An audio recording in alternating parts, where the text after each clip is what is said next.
जी आज एक दफा फिर नैब गर्दी अपने अरूज पर रही और मियां मोहम्मद शहबाज शरीफ जिन्होंने इस पाकिस्तान के अवाम की खिदमत की, जिन्होंने 18-18 घंटे जाग कर पाकिस्तान की खिदमत की, पाकिस्तान की अवाम की खिदमत की खातिर उन्होंने अपनी बीमारी की फिक्र नहीं की, आज उनको नैब ने गिरफ्तार कर लिया है। मियां मोहम्मद शहबाज शरीफ को सजा दी गई है अवाम की खिदमत की, मियां मोहम्मद शहबाज शरीफ को सजा दी गई है मियां मोहम्मद नवाज शरीफ से मोहब्बत की, मियां मोहम्मद शहबाज शरीफ को सजा दी गई है इस वतन इस धरती से मोहब्बत की। ये सजा ये जेलें ये सलाखें ये कड़ियां मियां मोहम्मद शहबाज शरीफ मियां मोहम्मद नवाज शरीफ और उनके करोड़ों वर्करों के रास्तों की दीवार नहीं बन सकती।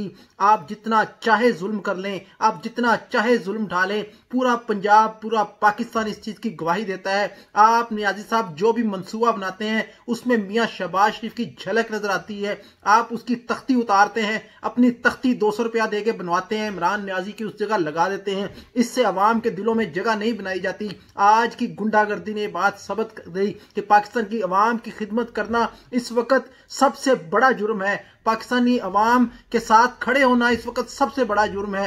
लेकिन ये गुंडागर्दी ज्यादा देर नहीं चलेगी। आप ये वीडियोस में देखें कि किस तरह अवाम की खिदमत करने वाले को गिरफ्तार किया जा रहा है और जेल में ले जाया जा रहा है। ये वीडियोस देखें।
जी फाके डोगर साहब, अभी कोर्ट से हम निकले हैं, हमारी टीम के आर्गूमेंट्स कंप्लीट हो गए हैं और उसके बाद मियाँ साहब ने कोर्ट से रिक्वेस्ट की थी कि मैं भी कोर्ट को एड्रेस करना चाहता हूँ, अपने ग्रीवियंसेस बताना चाहता हूँ, अपनी सर्विसेज जो मैंने इस कौम और इस सूबे के लिए की है वो मैं बताना चाहता हूँ। और जजेस ने उन्हें मौका दिया है। अब मियाँ साहब खुद राइस पे आके आर्गूमेंट्स कर रहे हैं। इसके बाद नैब की प्रोसिक्यूशन की आर्गूमेंट्स होंगे।